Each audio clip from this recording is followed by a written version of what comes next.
Well, yeah, they're cap criminals is exactly what they are. They're cap criminals. So, but like we can glaze over it, right? Like we don't need to go dive into the Freddie injury and what's going on with him. But like we can bring Anderson up. He's a key part of the conversation. I will say there is one take out there though where Adam Wilde from Steve Dangle podcast, he actually says he's of the belief that Freddie is injured and either needs surgery or has already had surgery.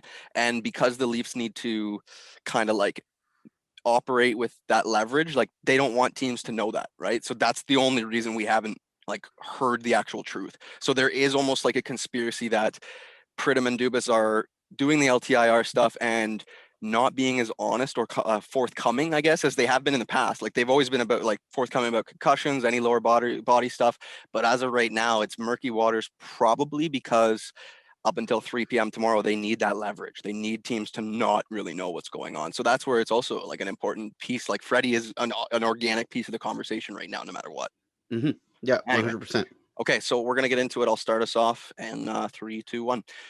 Welcome back to another edition of the Post Game Press Conference on YouTube. I'm Ryan Pijo alongside John Lodge, and this program, as always, is about breaking down the recent advancements in the sports world. We've got the NHL and the MLB in the forefront, but of course, the NBA and the NFL always have some news at all times. We're poised to deliver hot takes on all of it, so sit back, relax, and let's dial it in. Today, we're getting caught up to speed on some headlines. The NHL, we've got a big Leaf trade that was made this afternoon, and the trade talks are heating up as some of the players on that trade bait list have already found new homes, including David Savard heading to Tampa Bay yesterday. The Vancouver Canucks were set to return to practice this afternoon, but facility remains shut down until tomorrow at the earliest, as yet another player has been added to their COVID protocol list. In the MLB, the Jays game this afternoon was postponed after last night's game was also postponed. However, they were able to get it done. John will talk about how only one team showed up there last night. And then right now, the Raptors are in action. It's currently 9:30 on Sunday night. They're looking to build off a big win last night against the Cavaliers. They scored a franchise record 87 points before half. And they're looking to build off that impressive performance from Gary Trent Jr., one of the recent acquisitions around trade deadline this season. So on top of that, Hideki Matsuyama wins the Masters. So a little bit of coverage in golf, which we don't always touch on, but he's the first male Japanese player to win a major. Justin Rose, who was really hot out of the gate, maintained it through the first 2 rounds. Kind of fell apart this weekend. He shot 2 over in his final round today, ultimately placing 7th with a total of 5 under on the tournament. And our boy Matsuyama finishes 10 under, 278 for what is his 6th victory on tour, his 15th victory worldwide, and of course his first green jacket. So congratulations to Hideki Matsuyama. As always, there's lots to get into on all fronts. So if you're streaming live, feel free to direct all your questions or comments about today's show right to our Twitter account. That's at postgame_media. So if you'd like to make some sort of contribution, be sure to do that. And don't forget to give us both a follow. I'm at EH for effort. And my co-host over there, John Lodge, is at John Lodge Music. All right, Johnny, the NHL on last night's Leaf game, it was a 6-5 win over Ottawa, and it was a little bit of a butt clencher if you want to get real honest about it, as every game against the Senators seems to kind of unfold. So tell me what your first opinions on last night's game were, and let's just dive into that. Oh God, the first thing I think about when I think about last night's game is what would happen if Freddie Anderson was in between the pipes there? Ryan 6-5 game, and what would Twitter be aloft with? What would Leafs Nation be saying about Frederik Anderson and how many of these goals he shouldn't have given up? But lo and behold, Frederik Anderson did not start. Jack Campbell started the game. He started his 11th game of the regular season of 40. By the way, can I remind you, that's 40 games in the regular season, and that's his 11th win, his 11th start, and he gives up 5 goals, and not a soul in sight is saying anything about how he shouldn't have given up 2 or 3 of those goals and how the team dug him out of a hole. I love you, Jack Campbell, but Leafs Nation just ain't fair sometimes. Yeah, it's tough on Jack. I know we want to praise him and give him, that pedestal that he belongs on in some people's eyes, but of course we always have to dial it back to reality and understand that he's simply the backup. But John, unfortunately, he's starting to really switch the my mindset. Every time I see this guy between the pipes, even though he gives up 5 last night, the way that this team plays, they don't necessarily need an elite goaltender. And I don't even know if I can put him in that category just based on a game like last night's. But just the fact that he is a constant battler, the numbers continue to speak for themselves. Maybe not the save percent. How many shots did he face last night? I really can't can't recall. But I was going to say maybe the save percentage in last night's game isn't the best, but he's hard on himself when he lets in goals. And again, I keep going back to this idea that this Leafs team has matured so much and their defensive game has improved so much that I think all they need is more, a little bit more than a warm body like a Hutchison or Veini Vevalainen. Again, we're going to get into that here as we talk about the trade bait list and who could be potentially available. I do think they're going to need somebody to help out Jack, as we see he's going to probably take the reins as a starter for the remainder of the regular season. And the Freddie Anderson conversation is just an organic part of this whole debate. But before we get into that, what do you think about Gauch on the first line last night? I noticed a good forecheck on the fourth goal for that line. He just forces Thomas Chabot right into a turnover behind the net.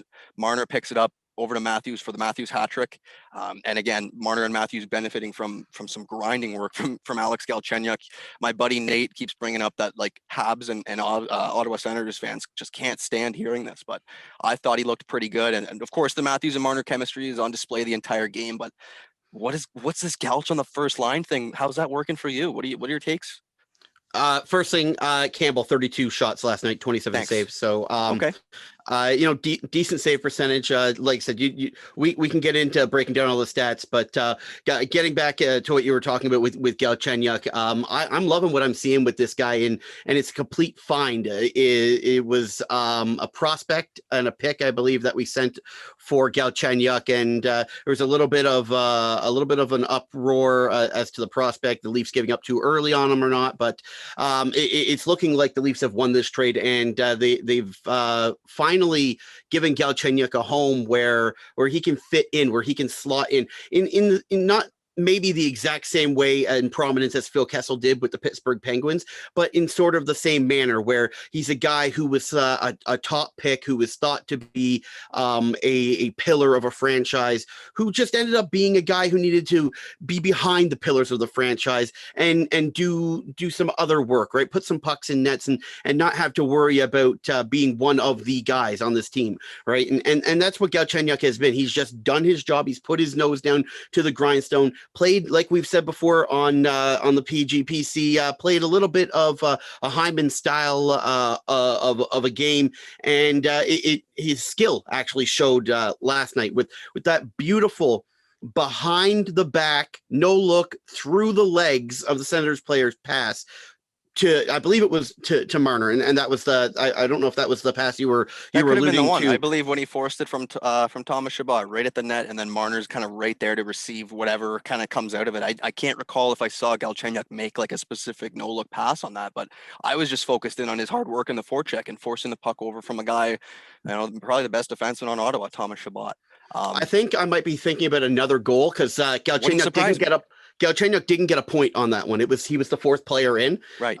On the but I mean, just getting back to how he's fitting with the team, it's been an excellent fit, and this team is filling out, isn't it? And we'll get into the trade that they made to fill out the roster, but it's filling out in ways that where it's not completely all skill heavy. Now they're missing a little bit of skill with William Nylander, and you do see that a little bit of a lack of spark on that second line, and it'll be good to get him back. No news yet on Willie yet, but no news can be good news too, right?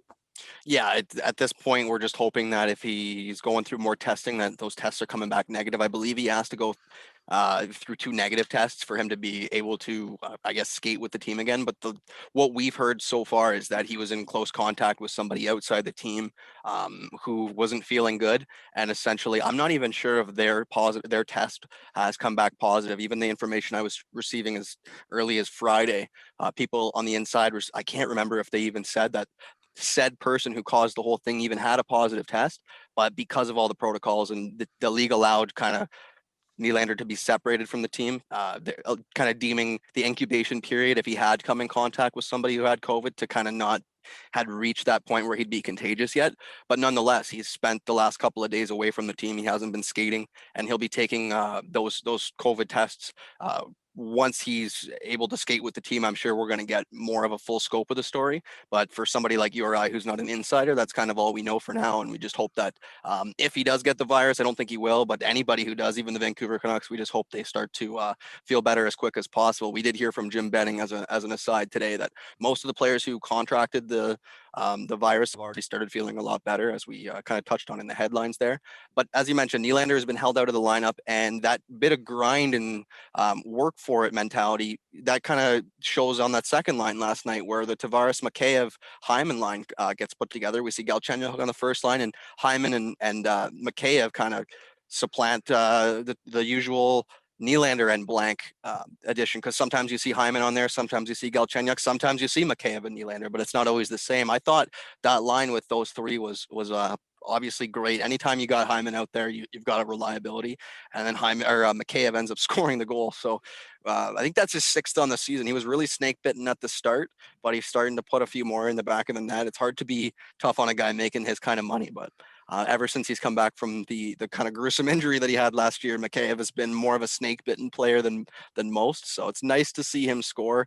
And what are your takes on the Hyman Mikheyev Tavares line? Ryan, if that was 2 weeks ago, that hits the post and goes out. You think so? Like that's how snake-bitten Mikheyev was, right? And it's nice to see him put a couple in the net, and I mean he put that in with the narrowest of, he hit the post, the outside post. He basically had the whole net. He put that in with the narrowest of margins. So like almost missing the net. Good to see it go in for Mikheyev. Good to see his speed stands out every single just like Kapanen. game.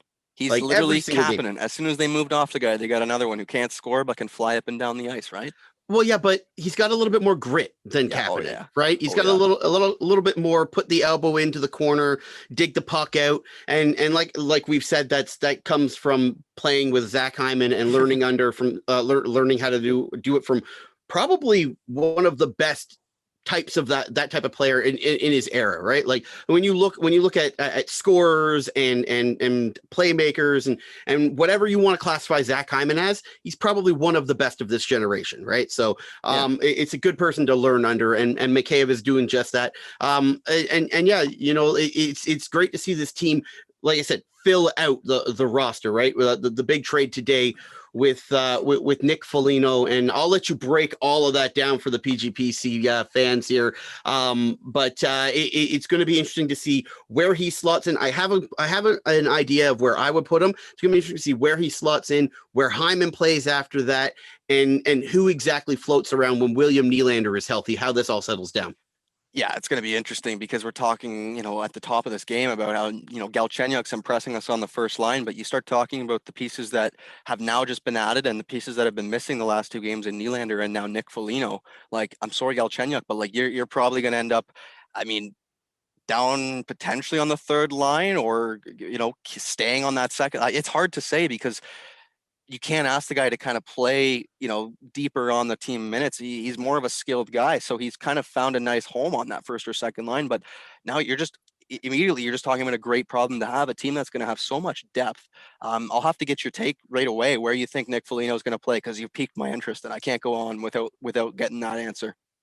Nick Foligno, for me, the third line belongs to Nick Foligno. It's his line. He's the third line center, and he gives you the legitimate ability to play this line consistently, frequently. I get that we've been able to play the third line pretty decently this year, but we haven't had a consistent center on that third line, someone to own it. I thought he was a winger, but I guess he plays a fair share of center. I didn't notice that. That's how I view him. I mean, he may be a winger, but I could see him easily slotting into the center and taking over that line, being its general and just building a grindy sort of like just a gritty line, right? And for me, Hyman stays on line number 2. Mikheyev goes down to line 3 with Foligno and maybe Simmons, and then you have Nylander, Tavares, Hyman, and Galchenyuk stays on line 1 until he shows to me that he can't work with Matthews and Marner. He belongs up there, and it was fantastic. Fine. It was the Ottawa Senators. We have to. The Ottawa Senators always play Toronto tough, but it's still the Ottawa Senators, right? So you take it with a grain of salt. See it over the next few games, and where it goes from there. But Galchenyuk looks like he can play those top minutes when he's not counted on being the top guy. I even think back, you mentioned the kind of no-look pass that he had last night. Do you remember his very first point as a Leaf? I think he just stepped up on a puck and tapped it between his legs to like Matthews or somebody who just ripped it.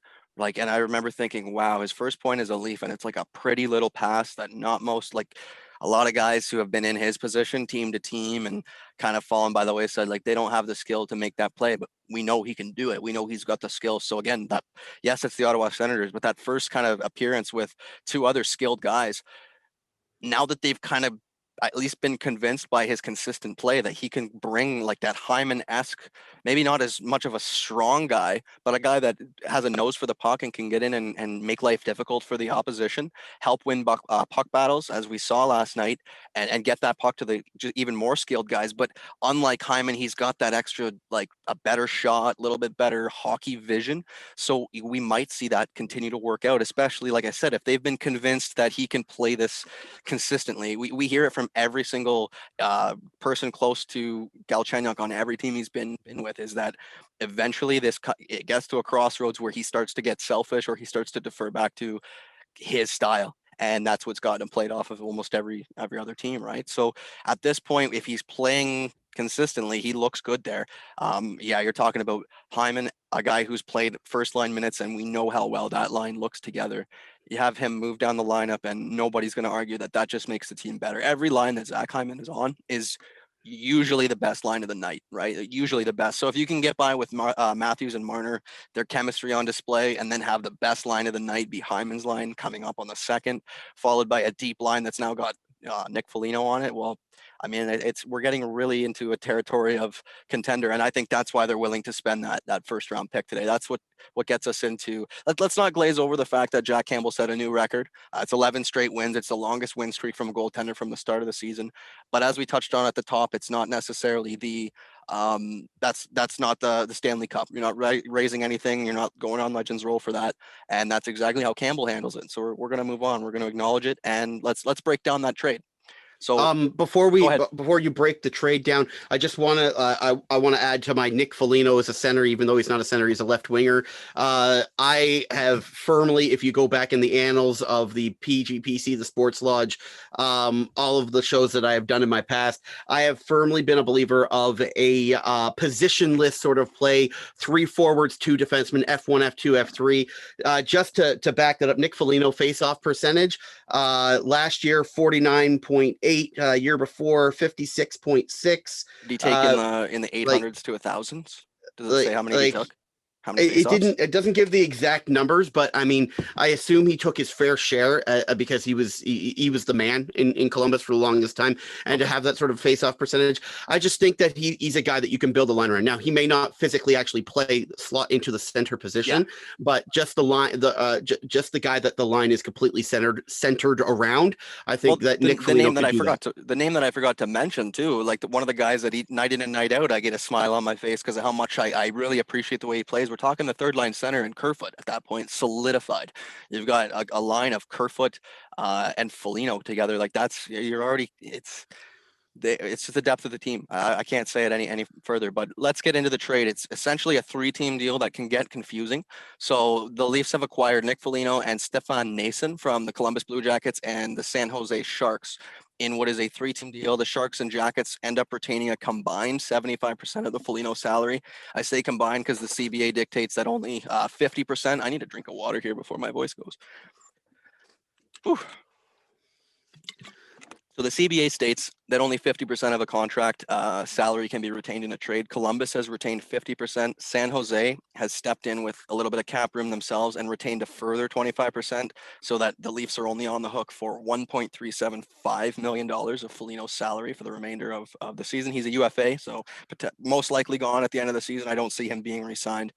What happens here is San Jose will receive the Leafs 2021. That's this year's 4th round pick. And Columbus will acquire this year's 1st round pick and next year's 4th round pick. That's as simple as it is. The Leafs have given up 3 picks and acquired 2 players. The only thing you need to know is the mainstay in the trade, Nick Foligno, is only the Leafs are on the hook for 1.375. Anything beyond that is unimportant, but it's a 3-team deal, so that's why we've broken it down. And John, like in the end, do you see something else happening now that we know Freddie Andersen and the other recently acquired Riley Nash for the 7th round pick has been both put on waivers. We know for a fact that prior to this Foligno trade, the Leafs had around $7.75 million to play with on long-term IR. And that is assuming that neither Nash or Anderson are coming back before the start of playoffs.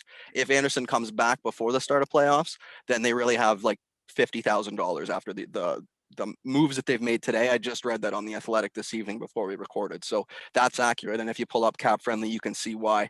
But do you see anything happening between now and then that dictates the Leafs make another move? I think we've got 3 p.m. tomorrow is our deadline. I don't know if the Leafs are going to do anything else. I don't think Freddie's as hurt as everyone else seems to think. So I don't think they have the space to make the move unless they trade a guy like Alex Kerfoot. That's the only thing I could see them making a splash to open up some space and bring back a piece. That's not a crazy take. I want to say, like, that's the common kind of, everybody believes that. Like, nothing against Kerfoot. That's why I love the guy so much. We know how expendable the deal is, and he could be gone at any moment. Yeah, when you look at the lineup, and I was just thinking, I totally forgot about Riley Nash when I was building my lineup, right? And Nick Foligno and Riley Nash are going to have chemistry. They're going to have. And Riley Nash is a 4th line defensive center. I saw a tweet. He's only good at one thing, and that's defending the puck. So my thing is if you're going to put him with someone with chemistry, where does Wayne Simmons now play?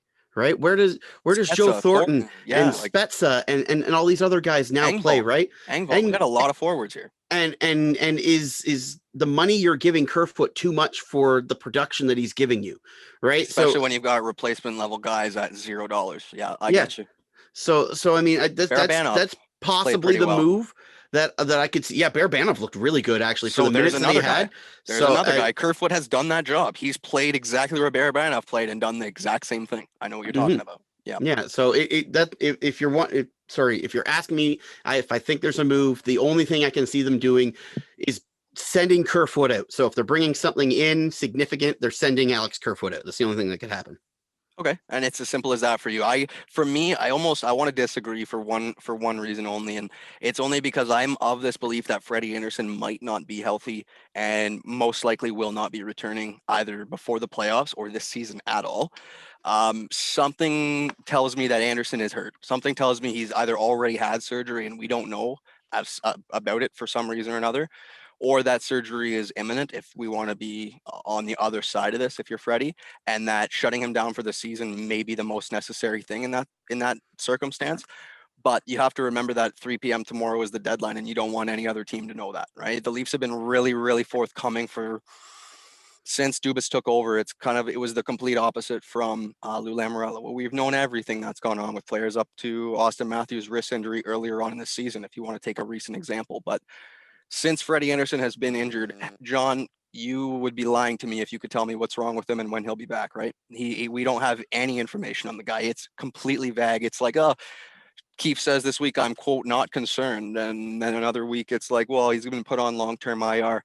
We know Dubas and Brandon Pridham are cap geniuses, and that's the reason why we snicker sometimes at how funny it is that we've got these two nerd boys and how one of them wrote the CBA and the other one loves all this analytical stuff, and eventually, no matter what they do, it's going to be for the foreseeable future, and they've got a pulse on things we don't even see, right? They're Houdinis at it. But something tells me that Anderson won't be coming back this season, and that extra $5 million that we're pretending is coming off that long-term IR, I believe the Leafs will have room for that. I believe that what's going to happen here is that prospect that was never dealt today, it's on the way out between now and 3 p.m. tomorrow. I'll stake a take on that. I will say that just based on how I feel, my gut feeling is that Anderson is done for the season. It's just if I'm making this up, I'm making this up, but that's how my gut feels. And what's going to happen here is when they've got Jack Campbell and blank and really nobody to go through the rest of the season with, that prospect, whether it's Rodion Amarov or somebody in that grouping, might get dealt between now and 3 p.m. for either a Linus Ullmark, a Jonathan Bernier, a Chris Driedger. We've got Merzlikins or Korpisalo. If you want to keep down the Columbus Blue Jackets rabbit hole, the last three transactions between the Leafs and another team have all been Columbus. You talk Riley Nash, oh my gosh, not Korpisalo, the guy that they just picked up, and then Viliheinen, right? Yeah, Viliheinen, yeah. So everything the Leafs have been doing in the last 6 months has been all Columbus transactions. Something in the water here doesn't sit right with me, because the only reason the Leafs wouldn't be forthcoming about this is that they have a backup plan. Otherwise, they would say, yeah, he's done for the season. No, we're not trading him. We're going to re-sign him in the offseason. End of story. But it's not that simple right now. It's more like they've got leverage, and they're keeping that leverage until 3 p.m. tomorrow. So, John, I think those are the targets. We've got James Reimer even, but Jonathan Bernier, Linus Ullmark, if you're talking about maybe a guy that's, unfortunately, sorry, Freddie, again, I say it every episode, he's right there behind the camera, potentially replaces him and he goes in the offseason. You talk about Hyman earlier on in the podcast. He scored the game-winning goal again last night. Every game he plays, he's earning more money. He's going to be paid over $5 million now. And 6 months ago, I would have called myself crazy for saying that. So for me, there's something going on in the water here. Really long-winded way to say that $5 extra million on LTIR could be spent. And if it does get spent, John, Freddie's never playing another game as a Maple Leaf potentially. Yeah, it's definitely a cloudy time in the crease for the Toronto Maple Leafs. I don't know exactly what's going to happen. I can't say that I wouldn't welcome back James Reimer or Jonathan Bernier as the backup goaltender replacement for Michael Hutchison. But I can also not say that I'd be happy with not seeing Frederik Andersen back in the crease for the Toronto Maple Leafs. I'd be disappointed. I'd be honest, it'd be sad. And him going to another team and then probably lighting it up. Let's just be honest. Most likely. I've talked about it before. He could very easily end up being the Toronto Maple Leafs Marc-Andre Fleury, right? Like the guy where they regret not keeping him in the fold and becomes a big mistake for them. My big question after this trade for Nick Foligno and after the team has been built the way it has been built this or the previous offseason into this year is exactly what shade of red is Mike Babcock's face right now? And how many scotches has he drank? He can't believe Zach Bogosian's a Leaf. He can't believe all of these gritty, tough guys are Leafs. He can't believe TJ Brody has the great defensive stick he does. He can't believe a lot of things, but I don't think it matters anymore. Unfortunately, Babs. Again, I'll go back to saying, like, when the Leafs didn't have a captain on the ice, they needed that captain on the bench. They had him there. He was useful, but he so quickly wore out his welcome that it's like you said, you either live to die, or die a hero, or live to see yourself become a villain. That's literally what's happened to Mike Babcock. It's unbelievable. Yeah, I mean, I just see the way the team is built and remember us yelling at Mike Babcock and telling him how stupid and out of touch he was, and he didn't know what he was talking about, and the team didn't need to be built that way. And then he leaves, and then they're like, okay, now that he's gone, we couldn't admit it to his face because it would have been insufferable. But we got to build the team this way. That's a fair way to look at it. Some of the targets left on the trade bait list, of course, Taylor Hall is the number one guy. He's got that 1 year, $5 million deal that the Buffalo Sabres are. They signed him to trade. Then you got Alex Iafallo, or Ix Elafallo, as I was about to say. I almost appreciate that one just as much. And then there's Mike Hoffman, Sam Bennett, Scott Lawton. Some of these names are guys I could potentially see if the Leafs know for a fact they need to spend that $5 million. I could see them adding. But it would be more so with the idea that, they're not getting Andersen back. Like that's a given. And again, I already touched on the goaltenders. So on that trade bait list, there's really only one name. I need another drink of water that I need to bring up, and that's Taylor Hall. Because I saw a tweet today, just talking. It was Rachel Dory, she's got a great podcast called the Staff and Graph Podcast with Mikey Stevens. I almost forget his name sometimes, but she talked about how it's surprising to her how Taylor Hall isn't receiving the first round pick offers like most of these other guys are. Like we just saw Nick Foligno be traded for one and all that. And she thought it was a little bit strange, but to me, it's as simple as, John, did we not know in the offseason when Taylor Hall signed either with Colorado, which would have been the smart move, or with Buffalo, he signed here, so they're going to trade him at the deadline, correct? Capiche? Like it was that simple. So again, going along the lines of leverage and not really showing your cards, like the fact that teams aren't offering a first round pick for Taylor Hall just speaks to the idea that Buffalo doesn't have leverage. Well, when we're talking about the Buffalo Sabres and talking about players that could be traded, I mean, Taylor Hall is the obvious one that's going to get moved. And feel free to take your drink while I go through this. But the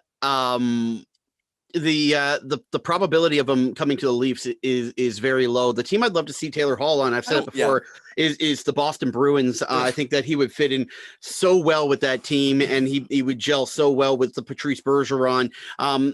It's a case of what have you done for me lately with Taylor Hall? That's why he's not getting the first round pick offers. See, I don't think that's it. I don't think that's it. But go ahead. This is a former Hart Trophy winner, Yeah. but he's proven that he can't carry the team, and so I don't know if you're worth what these other players are worth. Now, the Toronto Maple Leafs, their first round pick, they obviously didn't value it very much, and Nick Foligno is not going to carry the team, but that's not what they're looking for. Taylor Hall hasn't proven that he can do very much in Buffalo, and if you can't do much in Buffalo, what are you going to do elsewhere when you're not touching the puck as much?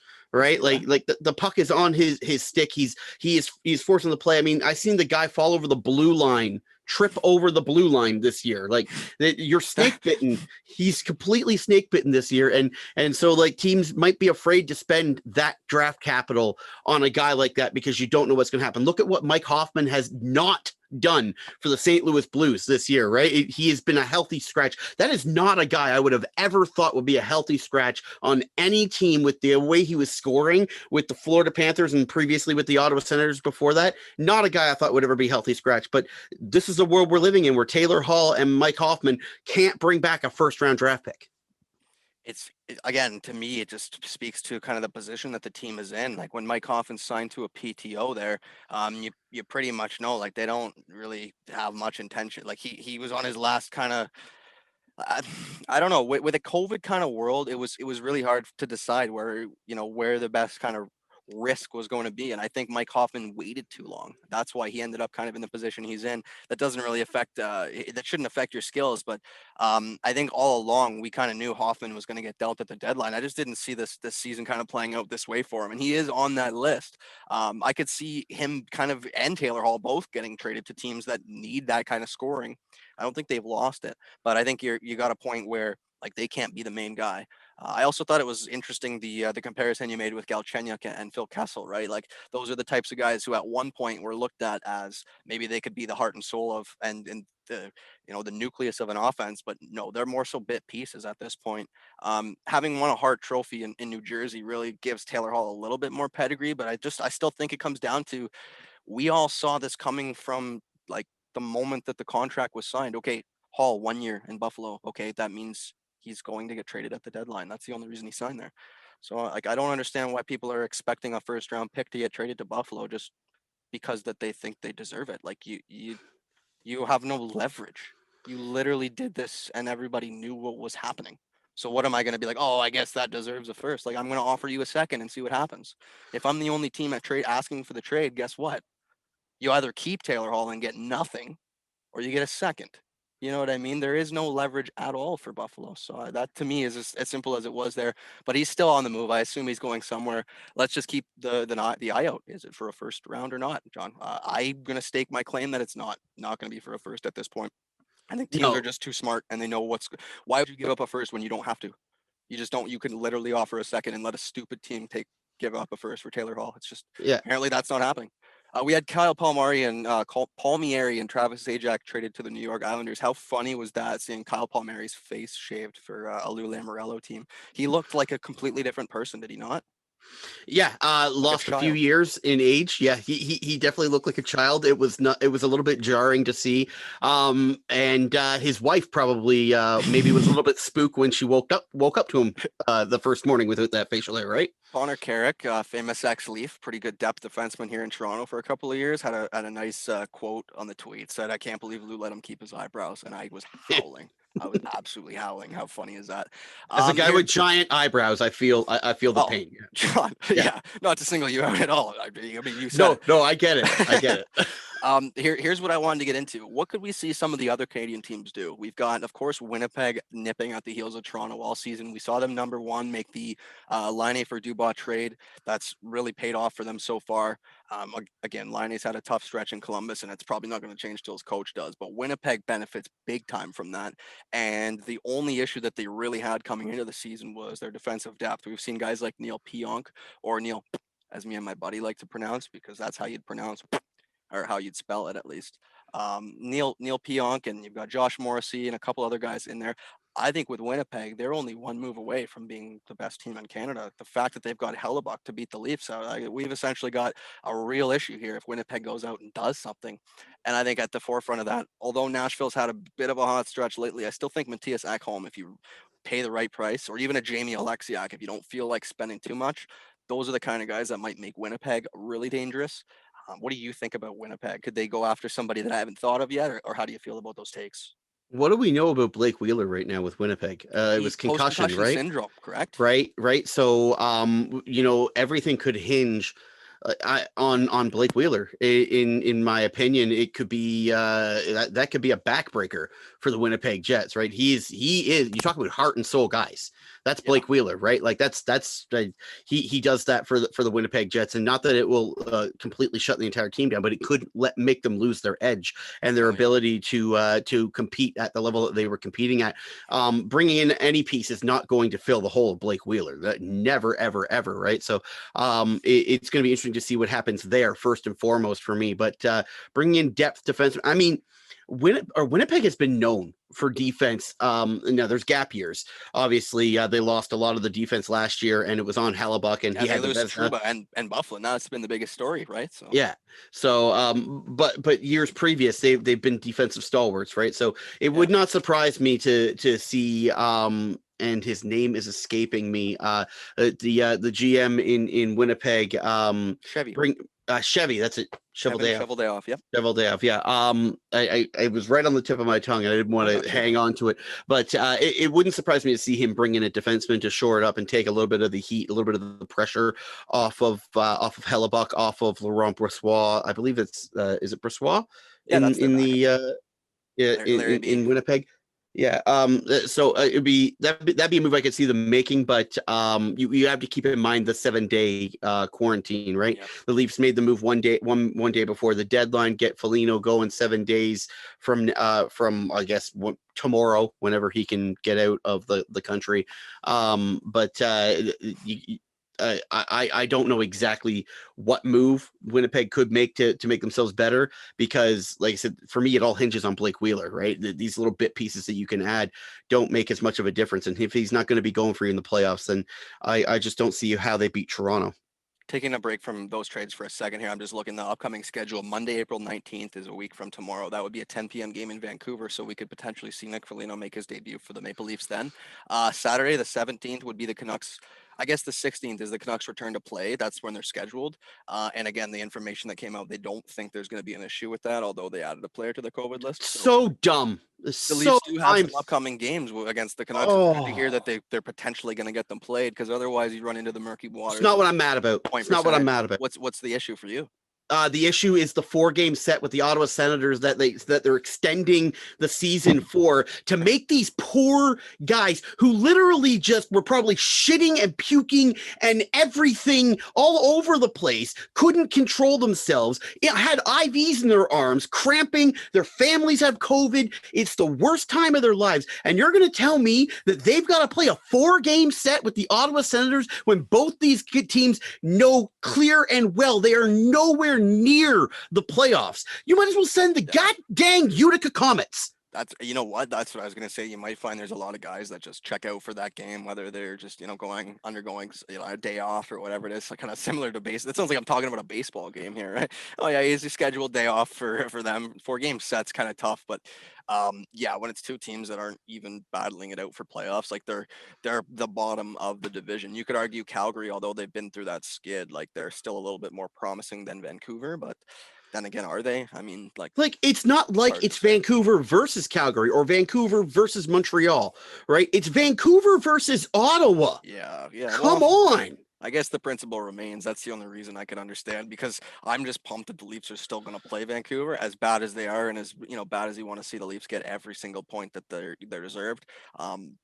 That's the only way I look at that. But those are the next Leaf games. And again, the important part is Monday, April 19th would be a week from tomorrow. So we could eventually see Foligno make his debut. Then there's probably going to be a decent amount of media. So we'll get a chance to meet him and probably hear him talk in the next day, or I guess once things cool down on Yeah, there'll be some sort of Thursday. Zoom or something the You same know way it. they did with George Springer, You right? The know it. Leafs aren't going to miss that for sure. Oh, dude, no, because they're pumped. Man, this guy's dad was a monster in the 93 playoffs. He has a memorable goal. Everyone has seen the video. I wasn't around for it, but this guy would have been, he was born in 87. He was born in Buffalo because his dad was playing there. I looked it up 87. tonight. Yeah, he was born 87. in 87. He's 33. He would have been 7 years old when he watched his dad do what we're talking about here. This guy has a chance to write his own path in Toronto. So yeah, they're not going to miss out on the media here. We're talking about the Toronto Maple Leafs.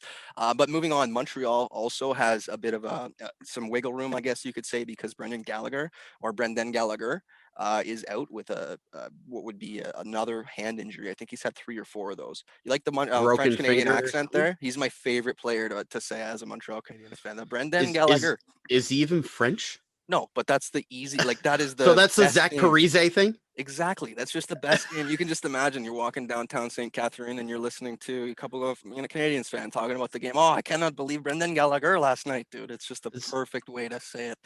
It's one of my favorite memories, Ryan. When I think, sorry, to think back to the Parise thing when he came out and said it's not Parise, it's Parise.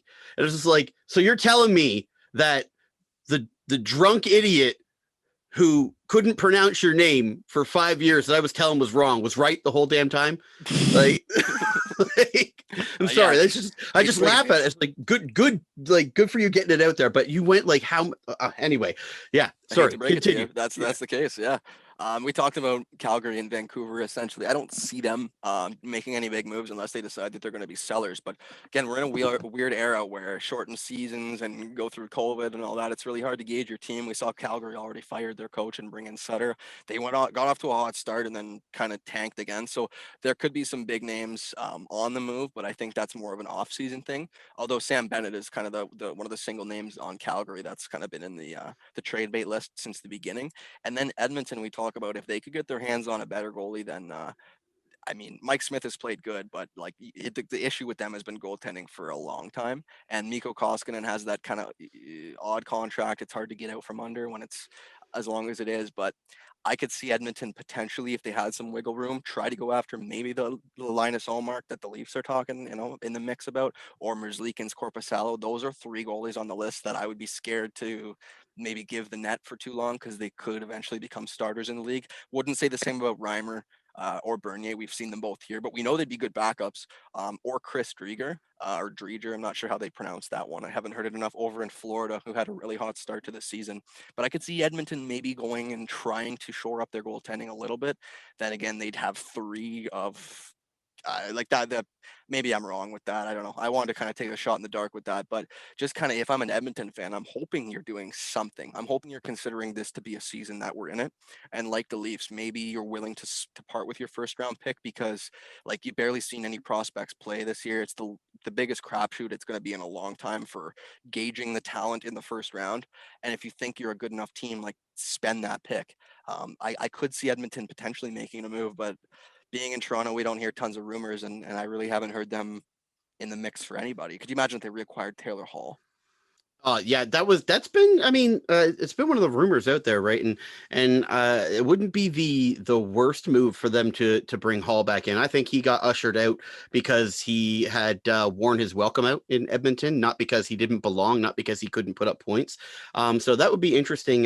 You're talking about goaltending with the Oilers. They're going to have a lot of competition for goalies that are available in the trade market, and they may end up having to overpay to get one. You got a team like the Boston Bruins who are running 2 emergency call-up goaltenders right now, right? And what happened to Rask? Rask is out. What happened to the other guy, Halak? Halak got hurt as well, and now so now Dan Vladar has been starting for the Boston Bruins, for Halak. and he is friggin' pretty good. Let me just say, he battles. He's pretty good. Right. He's pretty good. So it's interesting to see how Boston can come out and bring this emergency goalie up.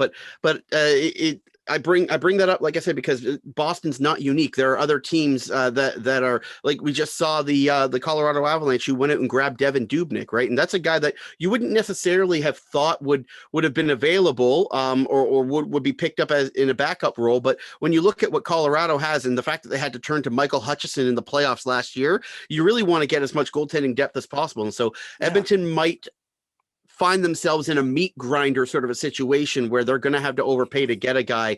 And talk about bad decision making with contracts. Koskinen, Cam Talbot, like, I mean, come on, Edmonton, get your head on straight when you're signing goalies, please. That's a lot to ask from a team like them. I mean, Chiarelli completely torched them and walked away, so there's a lot to deal with there, to unravel. Hot take trade. And I've heard it before.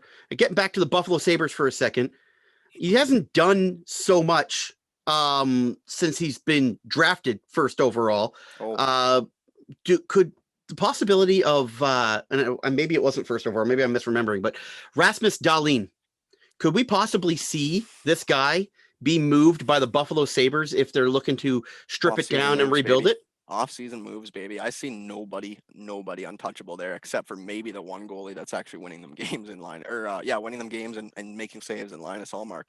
Because I mean, Eichel has been considered. I think, was it you or somebody else who sent that to me? There was a tweet. It was part of something off 31 Thoughts. That's what it was. And Elliot Friedman had talked to 3 separate executives about Eichel, and all 3 of them highlighted the fact that he had never really squashed the rumors of him kind of being not a good guy, not a good team guy, and kind of an issue with an attitude problem, right? So to me, not only is it Dahlin, but it's Eichel too. It's that whole team needs to go. They really need to go. And again, you've got no leverage. Like, they're a carcass to be picked at right now. And whatever kind of offer you can give me, of course, I'm not just going to get fleeced, but I mean, there's got to be a couple of teams willing to pry Eichel, pry Dahlin, or even Rasmus Ristolainen was a guy who for a long time was kind of feared. You'd see that. Remember, Kadri and him had quite the issues going back and forth between when Toronto and Buffalo were both middling teams, and Buffalo wasn't as bad as they were, and Toronto was nowhere near as good as they are now. Like, Rasmus Ristolainen was a force and a guy to be reckoned with. So I think that whole organization, everybody in that on that roster, I would move on from them. What's the Middlestat? Casey Middlestat, get him out of there. Get him all. Reinhardt, get him out of there. Move on. Start over. I just, the reason why I brought up Dahlin over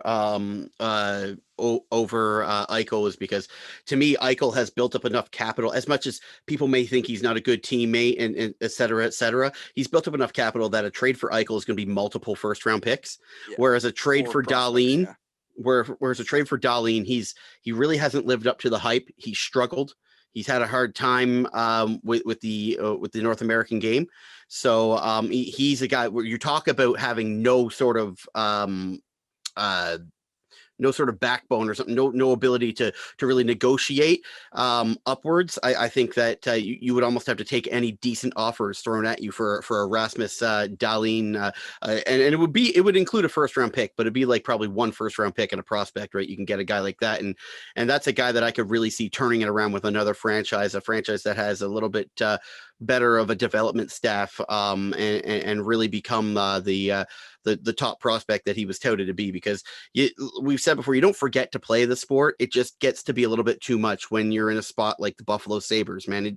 It's really hard. Just ask Ray Ferraro how hard it was to play for the Atlanta Thrashers. He'll sit there and talk your ear off for 3 hours. Just ask Ryan O'Reilly how he felt about the game of hockey when he was playing in Buffalo. The guy who ended up going on to win a Stanley Cup in St. Louis not too many years later. Zach Bogosian. Guy had no will to play hockey anymore. Those are his direct quotes. So I'm just refreshing the NHL portions of websites to make sure we haven't missed anything since we started recording. But I think that's all I wanted to talk about in terms of the Leaf trades, the long-term IR situation, the trade bait list, the teams that potentially could be making moves in the Canadian division. I think it's Winnipeg and Montreal, number 1 and 2. They already did make the John Merrill trade today to kind of bolster their defensive depth a bit. But that's it for me in terms of the NHL, unless you had something else you wanted to talk about. Tomorrow at 3 p.m. is our big kind of looking forward moment.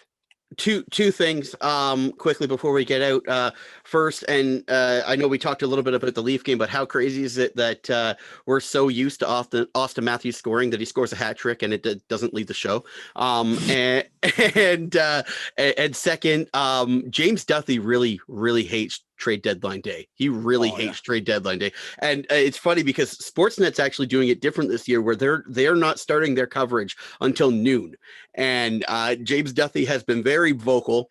He said his most interesting quote to me was, "I watched the NBA trade deadline, and it started at 2:00." So I can understand where they're coming from. It's been some slow times. Why is it in today's day and age, why is it so long? Like, I understand why they start, like, it was a runaway train, in my opinion, these trade deadline shows for the NHL in Canada. They went way too far with it.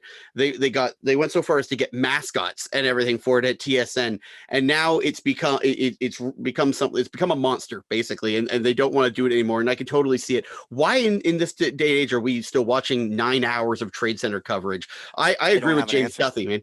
I agree with James Duthie. I don't need 9 hours of trade coverage. Start a show at 2:00 in the afternoon, wrap everything up in a nice bow for me, and finish it off at 4:00, an hour after the deadline. We're good to go. Makes sense. I don't even understand why they don't just start at noon, like make it a 3-hour, like a radio show, 3 hours on air, and maybe you have like the last, maybe make it 4 hours. Do it till 4 so you can wrap up the last hour of trades. I don't necessarily think it needs to be super long, but I listen to Duthie's Rubber Boots podcast all the time, and he's rattled this year because they're doing the truncated season, and he's got to do trade deadline. Didn't get to go to the Masters. Yeah, dude, he has a bone to pick with the scheduling here. So everything he's got, he's just absolutely. And Puffy, his buddy on the show, he of course got to go down. Him and Lester, they're all down there enjoying their fun time. So they even shot their podcast from Augusta, and Duthie had to kind of sit there and on a Zoom call. So you could tell he's very salty this week in terms of that. Apparently they brought a cardboard cutout of him to Augusta. Yeah, they'd have to get him involved here.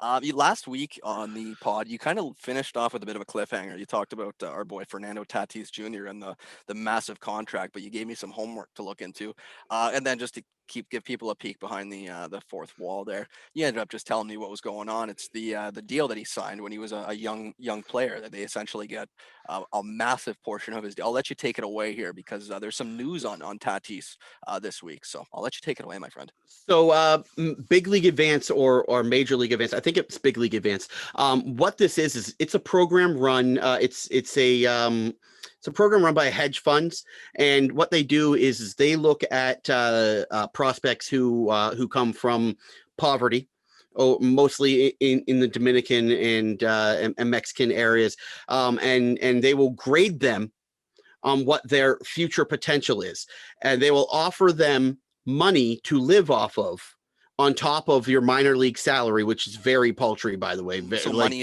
immediately, like just money immediately, okay. immediate cash for a percentage of your future earnings in the major leagues. Now, that might sound skeezy, but if they say you're fantastic and they give you $100,000 for 10% of your future earnings, and you don't make the major leagues, you don't owe them a dime back.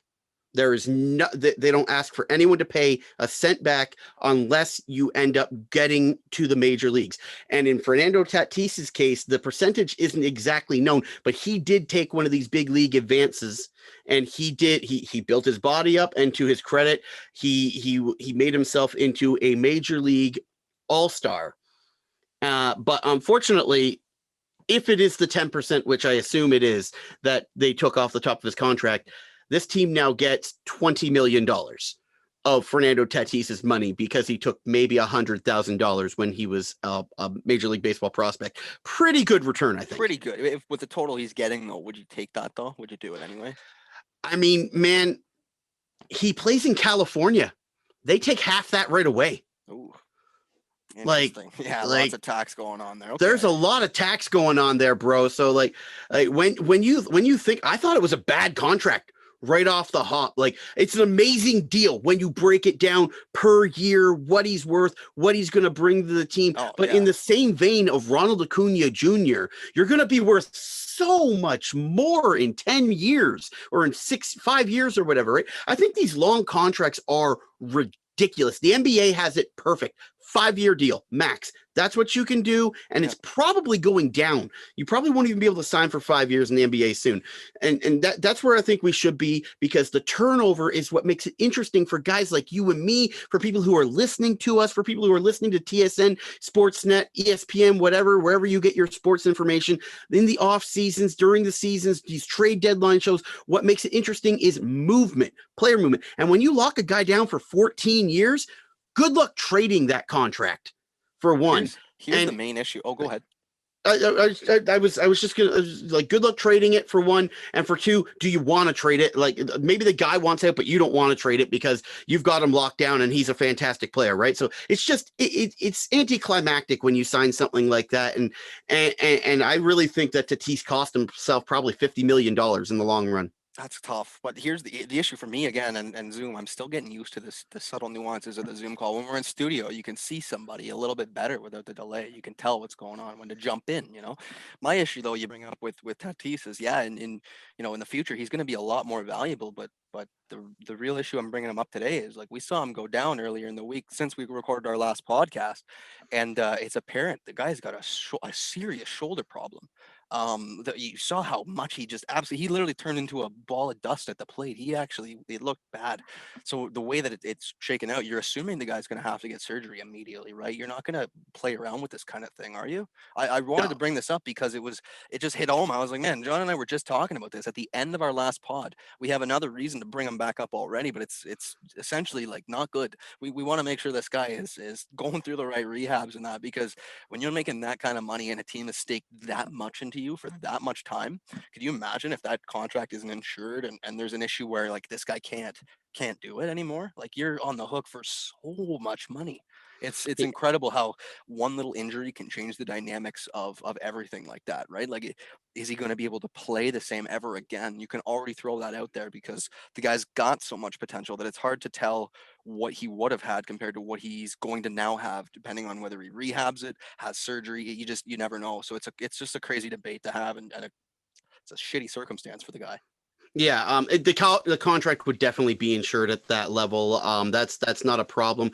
In this case, it is, of course. If it's me, I'm surgery all the way. If I'm the team, if I'm Tatis, if I'm anybody, it's surgery right away, immediately. Let's go get this done, because you know what? It's a long season, Ryan. It's a really long season. If it's just a cleanup, if it's just, if it's not too bad, even if it's full reconstruction, it's 1 year and he's back. Right? Like, the medical procedures, the ability the doctors have nowadays, it's astounding. These guys, what would be a career-threatening injury 5 years ago is now just a minor procedure, or maybe not a minor procedure, but a much less major procedure than it would have been. So if it's me with Tatis, and good on you bringing up the fact that he got injured, because he signs the deal, and if he can never play again after the shoulder injury, then he gets that money. Yeah, he gets that money. So it's a good deal for him, but if he does come back to play at the level that I think he can play at, just like Ronald Acuna Jr., man, these guys negotiated themselves out of tens of millions of dollars.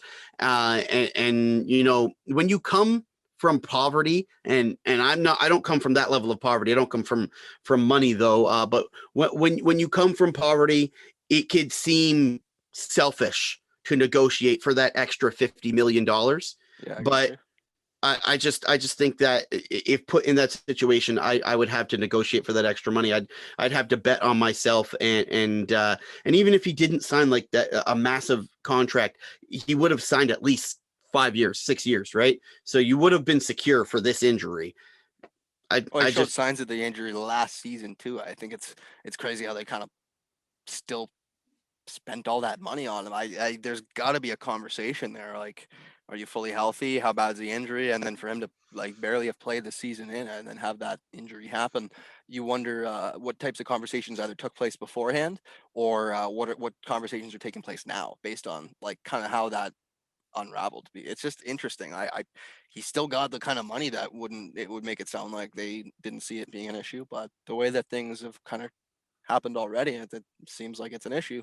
I don't know. I'm not Man, behind the scenes there. It's just to be a a fly lot on of the people wall. getting hurt though. A lot of people getting hurt in major leagues right now. I have a fantasy baseball team, bro, and I have so Okay, bro. many people on the IL. Sorry, I just have so many people on the IL right now. It's a sea of red on my team. That's It, tough, it bro. it's horrendous. It's like everybody I own, and I only have so many IL spots on my team, so I can't put the Yeah, whole team you got to on start the dropping injured list, guys. right? Yeah. And I mean the guys I can't drop them anyway. The point I'm trying to get at is like, and Tatis's could be season ending, but there's a lot of people going through these injuries. The Blue Jays have their share of injuries. And it's leading, or it's coming off of, people are saying because they didn't play a full year, the bodies weren't stretched out properly, and we're going to see these injuries pop up early in the season. Hopefully they don't continue throughout the year, and hopefully teams or players get into their normal shape. But yeah, people are blaming it on the fact that it was a shortened year last year, and I don't know if that's the reason, but there's definitely a lot of, or the injury bugs definitely flying around the major leagues, and it sucks that it struck Tatis the way it did. But I think that this guy's good enough that he's going to be back, and he's going to be tearing the league up. And San Diego is a disgusting team anyway. To say, even without their marquee man in Fernando Tatis, that team is still scary as hell. Well, just transitioning from hitting to pitching, Joe Musgrove throws the Padres' first ever no hitter. So that's a quick And and he's a hometown boy. He's a hometown boy. beautiful, right in front of the hometown fans. Do they Yeah. have fans in the building there right now or Uh, no? I mean, I don't know. It's California, so probably not. Potentially not, no. And so here's two players to kind of think about in fantasy. Musgrove is obviously unreal. And if you've got Trevor Bauer, you might be kind of facing a bit of a suspension there and a bit of an issue with your lineup because multiple suspicious baseballs that were pitched by him were collected and sent off to the MLB for investigation this week. Balls that were allegedly sticky and had quote visible markings on them. So if you didn't know, there's new enforcement by the MLB this year that was issued to kind of crack down on pitchers that are using illegal substances. But prior to the season, there were a couple of different YouTube channels that had posted crazy little homemade documentaries talking about the amounts of pitchers in the league, Bauer being one of them, not just well known for these sunscreen and pine tar combination like type, you know what I mean, these new forms of substances, illegal substances that actually increase the spin rate and all that. So I wanted to hear kind of what you thought about that. If this is a bit of a travesty, if you think Trevor Bauer is being singled out, like like some of the Dodgers believe, and I might be somebody on that side just because I think he's one of the more vocal guys coming out against the MLB. I find it convenient that they've wrangled up a couple of his baseballs when we know there's a lot of guys doing this. But what was your take on this whole controversy that came out this week? Is Trevor Bauer quickly turning into the Patrick Reed of the MLB? Uh, I don't know if he's going and kicking his baseball out of a tough spot to get an easier chip on the green. I know what you're talking but about. That's so funny. but yeah, just getting Notorious cheater. yeah, Yeah. just a little bit of a cheat going on there. I mean, the guy whips the ball from the mound all the way out into home run territory. That was impressive, by the way. I don't care what you say. Yeah, That good was arm on the that guy. that was impressive. But how? My take is how. How, Trevor Bauer, you pretend to be woke and this ever present dude, and MLB comes out and tells you we're looking at the balls this year, boys, and you still do it and you get caught. How? Like, don't do it. They're looking. Have no They spin rate. told you. I don't care. I don't care. Don't do it. You're good. At least don't do it in the first month of the regular season. Yeah. Like it's like when the referees in the NHL, we're calling the rule book, guys, and for the first month it's whoop whoop, penalty after penalty after penalty, and then after 1 month it goes away. They gotta hit after 1 month, Major League Baseball would stop looking at the baseballs, but you couldn't stop for a month. Honestly, what the hell? Yeah, it reminds me of springtime when the cops are out with radar, right? They got to hit their quota, and eventually, when they realize everybody's not speeding, then they get off the road. But you're right; it's funny how the enforcement's there, and he still has to do it. But my impression of it would be, well, if they're testing for steroids, and the only reason you're in the MLB is because you're taking steroids, what are you going to stop?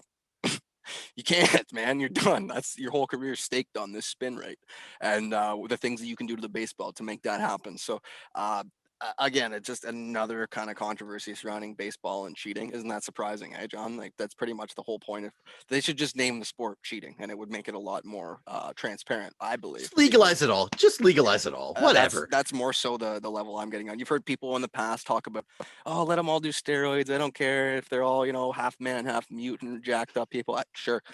Why would you mess with the baseballs? Let them crank them home. Like, dude, the sport's already as boring as it is. We saw the Jays put up 15 runs last night, and believe it or not, by the second inning, I was like, oh, okay. Like, I like seeing home runs, but like, are you like really? Like, that's too bad that it's over already. I genuinely started like watching the game out of the corner of my eye and then fell asleep. So it's pretty tough baseball. Even in a crazy game like that, you still can't stay entertained. But I just find it funny. I'm kind of on your side where like just legalize it all, name the sport major league cheating, and we'll be fine. Just basically just take baseball out of that and just allow the baseball to just be part of the game and call it major league cheating, and that's fine for me.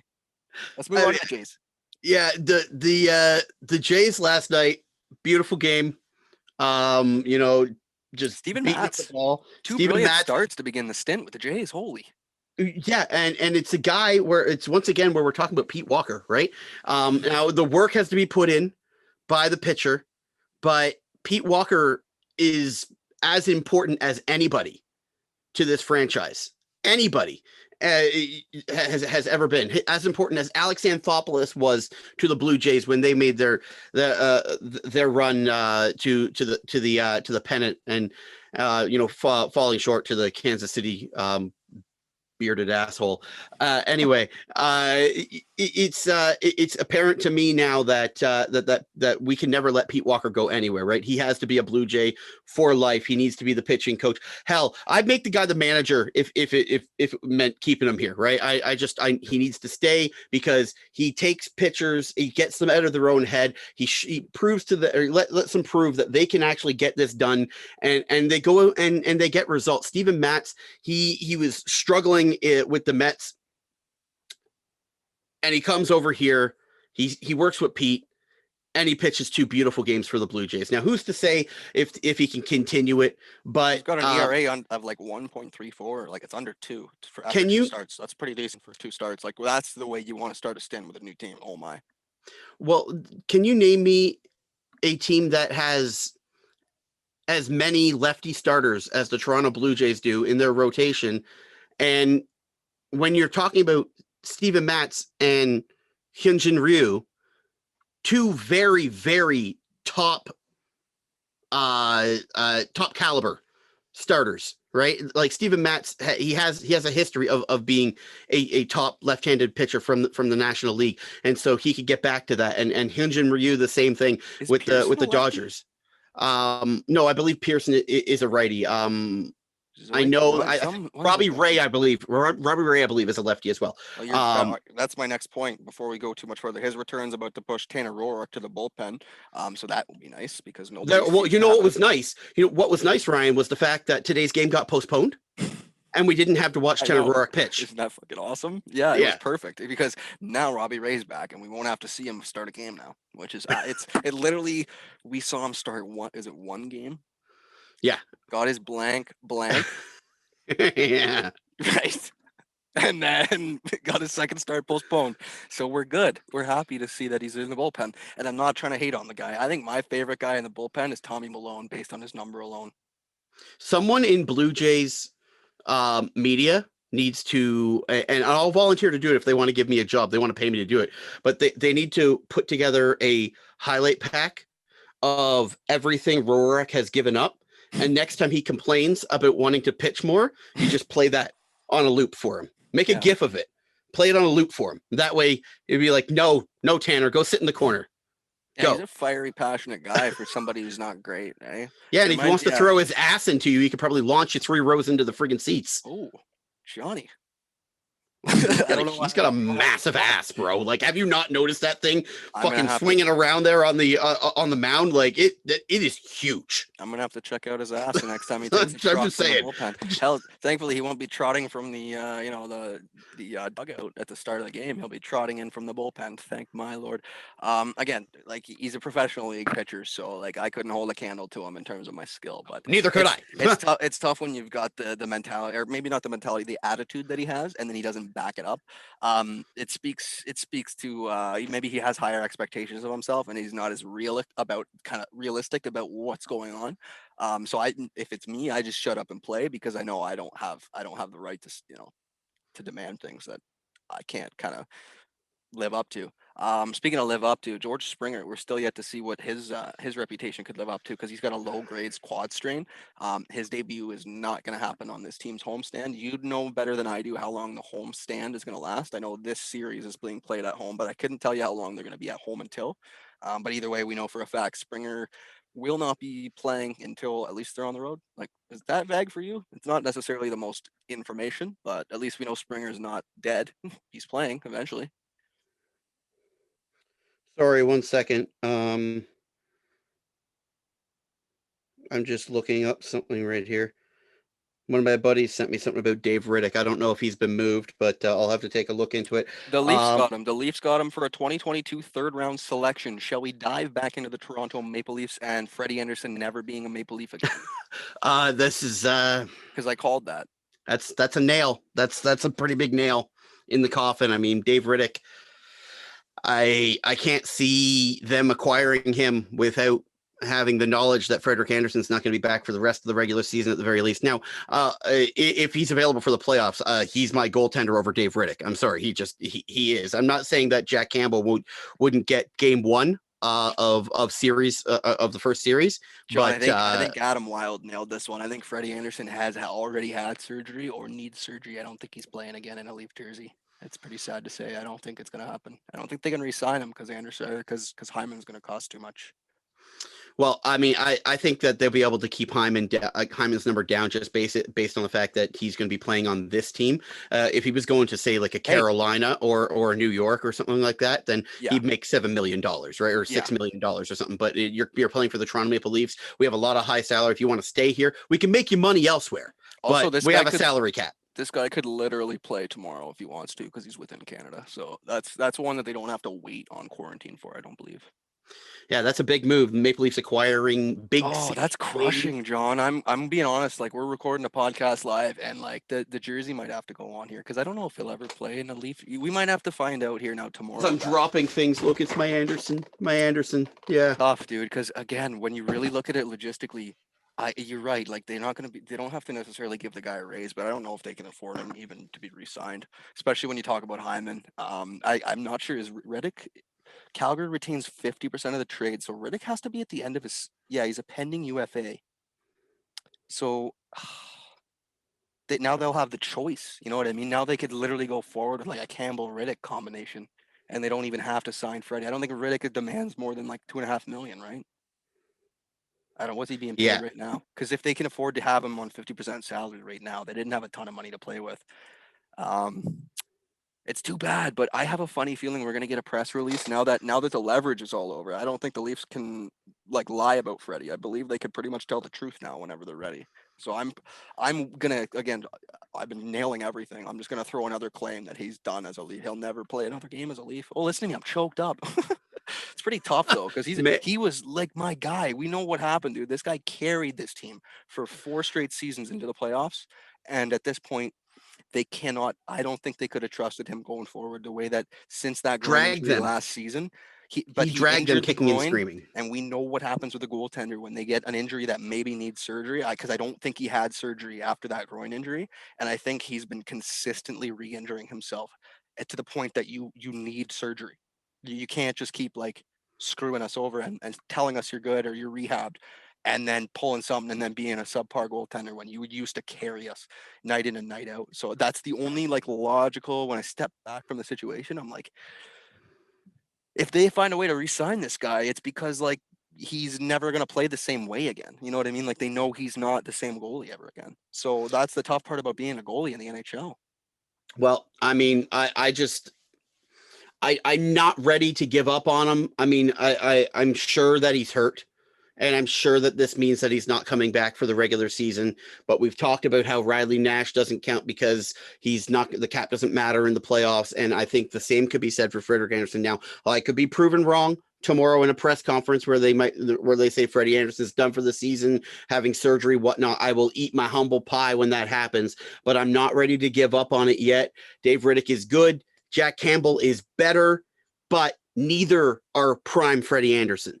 And Freddie Andersen isn't prime Freddie Andersen right now. So I'm not saying that that's what I want. I'm just saying that neither of those guys are prime Freddie. And you need a guy like prime Freddie to get you with this team into the meaningful rounds of the playoffs, which is the third and fourth round this year when you go up against the American teams. You need a guy like prime Freddie. So even with Jack Campbell and Dave Riddick going into the playoffs, I'm not comfortable with that man as my goaltending duo.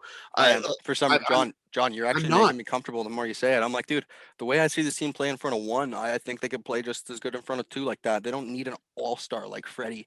They don't need one. The fact that they've got Campbell at another year beyond this at like 1.7, like something, it's less than 2. They might be able to re-sign Riddick. They might be able to find somebody in the offseason, but this tells me that like they can't really stake a claim on Freddie for the foreseeable future, and he's headed to the free agent market. So it's so fresh that there's probably more takes underneath here that we're not uncovering yet. But on the surface, it that kind of, it's a good there's been move a lot though. of people saying this stuff is going to happen, and so far it's come to fruition. I'm not the person to say Freddie's probably had surgery, but it's a good move though when you look at it. Dave Riddick is an upgrade from Michael Hutchison, plain and simple. If we're just talking about that, he's an upgrade from Michael Hutchison, and now you don't have to worry about a 7-game playoff series where maybe Jack can't play 2 of the games. Like it's not that I would be as comfortable with a healthy Freddie Andersen as like with Dave Riddick as I would be with a healthy Freddie Andersen, but we don't have a healthy Freddie Andersen right now. So I'm much more comfortable with Dave Riddick backing up Jack Campbell in a playoff series than I would be with Michael Hutchison backing up Jack Campbell, right? I'm with you there.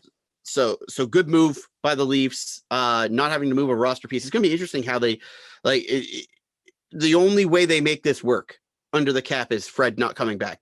You've said it. And so I'm remiss to say that he won't be back for the regular season, but I'm not ready to give up on him in the Toronto Maple Leafs uniform. I'm not ready to say that he's played his last game as a Leaf, but if he has played his last game as a Leaf, man, what a legacy to leave behind. Yep. You wash out this last year. Wash it out. The last 365 days, he's probably the best goaltender to wear the uniform since Ed Belfour, maybe even before. Cujo, Belfour, Andersen. That's it. Potvin.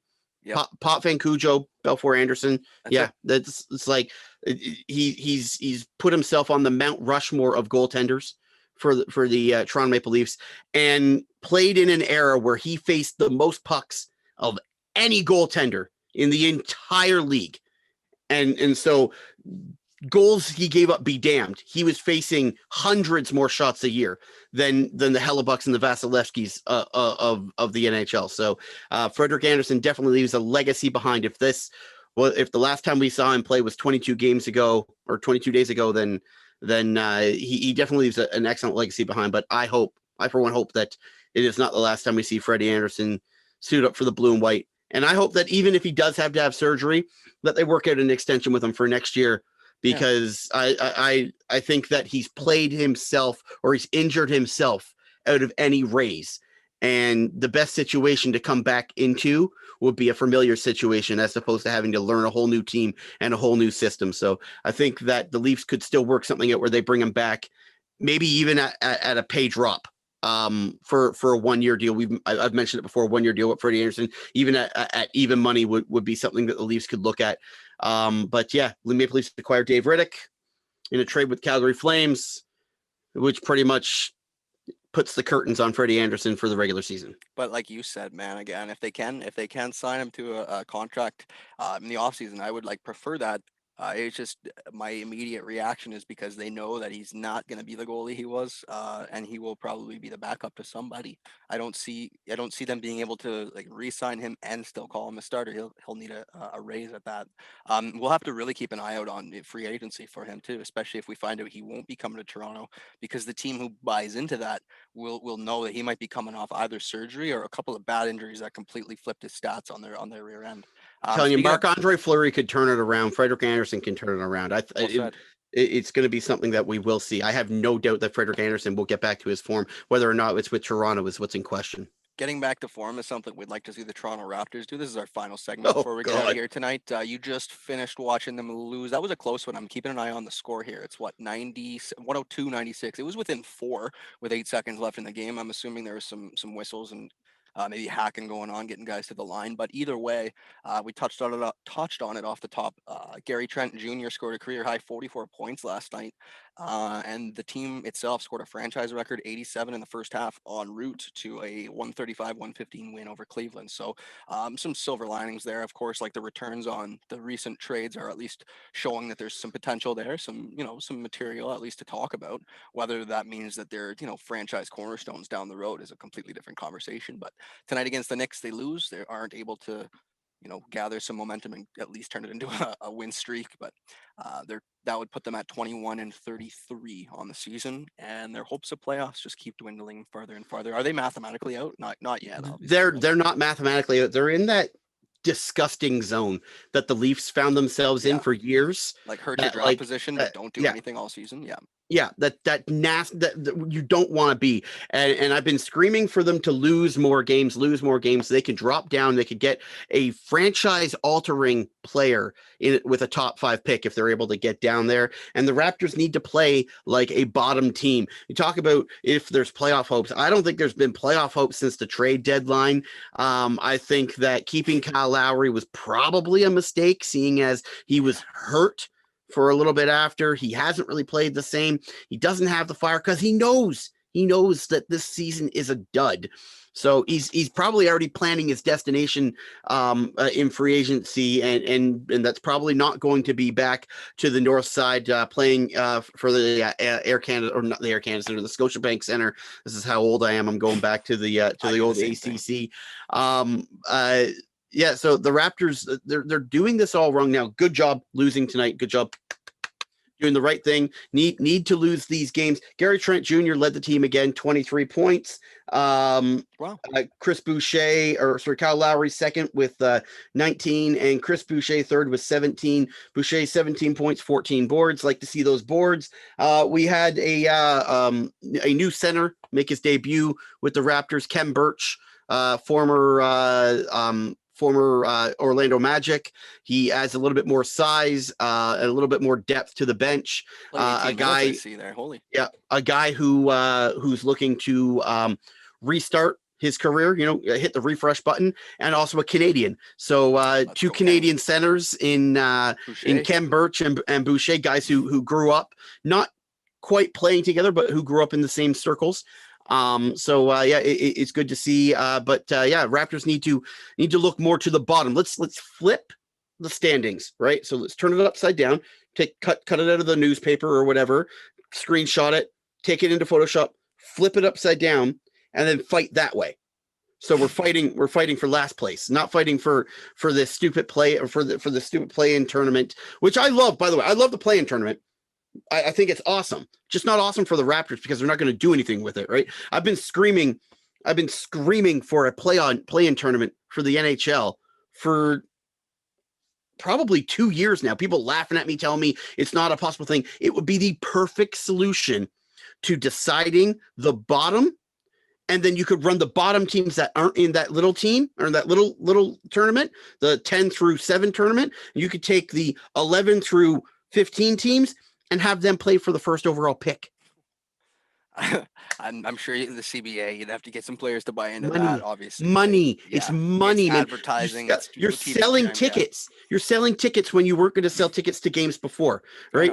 You're telling me people wouldn't cheer for their team to win the first overall pick, not win a lottery ball, but to have to go in and play and win the first overall pick. It would end this I whole can see tanking the memes. nonsense. I can see all the memes, like all the bad teams playing together. Like, you know what I mean? Like, yeah, like who's the best of the worst teams? Like, I just love this. Yeah, I can see it getting funny, entertaining, and I could see it eventually getting competitive, obviously. But it'd be hard to kind of convince everybody. Maybe I think we're all just too traditionalists. Sometimes we don't buy into like new ideas. But don't worry, John. also, You'll always be able to convince me with new ideas. I'm fairly open-minded. Now, don't also take that too far. give a couple weeks off to the playoff bound players, right? Okay. If they did this and they delayed the playoffs by 2 weeks, and how much better would the players be health wise, right? Yeah. Like I don't know. It's like a separator between the season and the playoffs. Yeah, I got ideas for days. If you want to call me NHL, you want to call me NBA, let me know. I'll pick up the phone. But yeah, Raptors doing the right thing tonight, losing the game. Gary Trent Jr. is a good trade.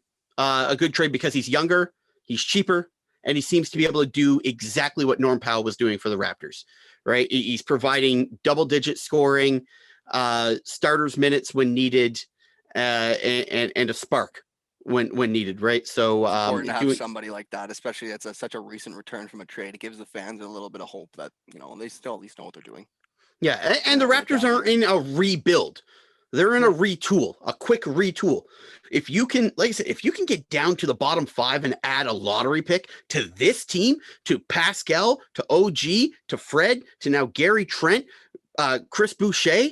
Like that, you had a lottery pick. That look at what LaMelo Ball has done for the Charlotte Hornets. Monster. Like, I mean, and I get that he's hurt right now, but for the rest of the year. But you had a guy like that to the Raptors, and you're automatically in title contention because you've already got a franchise built. So yeah, do the right thing, Raps. Lose the rest of the season. Don't show up. Fred, you're hurt for the rest of the year. That's it. I've told you, you're not allowed to come back anymore. That's it. Just a little inside scoop. Prior to recording today's show, I tasked John with a little bit of an idea, like some homework for a new segment, what we're going to call the 5-minute major of the week. So we're going to end our shows on that, and it's simply just a way to dole out punishment to somebody who you believe deserves it, simply for something they've done, whether it's in sports, whether it's in any walk of life, just somebody who you think deserves the 5-minute major of the week. And you're essentially going to tell me who it is and why. And I want to know, John. I want to know who grinds their gears to the point that you think a trip to the sin bin and 5-minute major, maybe even if it's bad enough, we could, I know, jury of our peers, yourself and myself, we could decide that maybe they deserve a 10-minute misconduct, or, it could definitely escalate from there. So as we end this week's show, I wanted to premiere our segment of the 5-minute major and give you the honor of taking our first shot. John, who's your 5-minute major for this week? Give me an idea. Well, keeping in theme, the 5-minute major to me goes to the NHL this week, simply based on two things. First and foremost, your lack of care for your players, your employees in Vancouver, and forcing them to play those games, that especially the ones in Ottawa. Like, this is stupid. These guys are going through the shit show right now. They're going through the ringer, and they don't need to be playing meaningless games. I understand you have to have them play against the teams that have playoff implications, but playing games against teams that are clearly out of the playoffs is just foolish. Point number 2, why the NHL gets my 5-minute major this week. How in the hell do you schedule an NHL game for the Edmonton Oilers on the exact same damn day that they have the Colby Cave Memorial? These guys are not in any emotional shape to get intense and play a game. They're bawling their eyes out for a guy that they loved. They're sharing moments with family and with friends, and you're going to tell them that they got to go and now play a hockey game?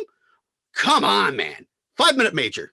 I got you, John. That's very passionate. And I will say, as a comment to that, McDavid, I thought, handled that pretry well today. I watched some of the press conference. He didn't want to give any excuses, as he said multiple times, but he did make sure to say that it didn't make any sense to them either.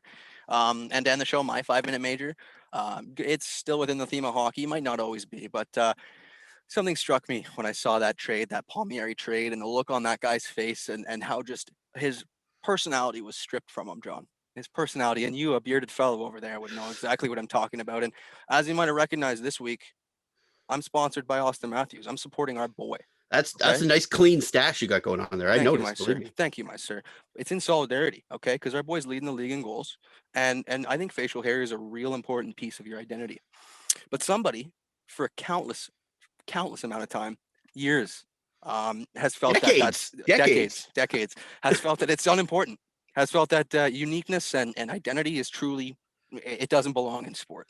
That you play for the crest on the front of your jersey and not for the name on the back. So in honor of Kyle Palmieri, not just him, but every player, Matt Martin, guys who had luscious locks, and even just who was the guy that just showed up on the Yankees today?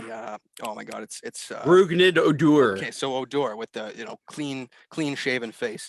Anybody who's had to put up with that, the 5-minute major goes to Lou Lamoriello, and I guess it was Steinbrenner who runs the Yankees over there. Anyway, I'm trying to kind of converse it to both sports here and get everybody in the mix, but just the lack of identity that Kyle Palmieri and every other player that's have to endure that. Lou, you get my 5-minute major for the week for the countless years that you've had to put players through that.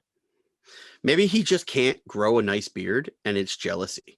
He's just like he grows this like he grows this like patchy nonsense, right? And he's got massive bald spots all over the place, and he's just jealous. So he doesn't let them have the facial hair.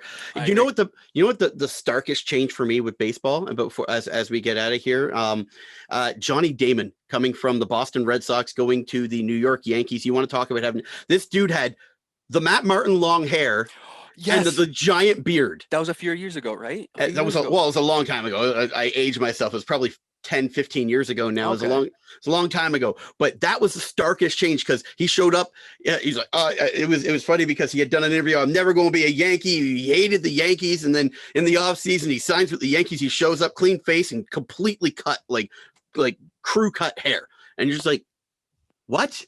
Yeah. What happened? Right. So yeah, I'm with you. But that was the starkest one for me. Was Johnny Damon. Reminds me a little bit of when Bryce Harper was rumored to be going to the Yankees, and then all of a sudden the beard was gone. He cut his hair, and then he played it up in the media like it wasn't a big deal. Anyway, buddy, it's 11 o'clock at night. We started this after 9, so we've been flying around. Blame that on Dubas for the multiple trades that he made, not only this afternoon but while we were recording. Not my fault. But we'll get together next week and we'll break down what is hopefully the debut for Nick Foligno and a couple other Maple Leafs. We'll talk about what's going on in sports, okay? All right, buddy. Talk to you later. Great Peace, show. guys. See you, bud. Later.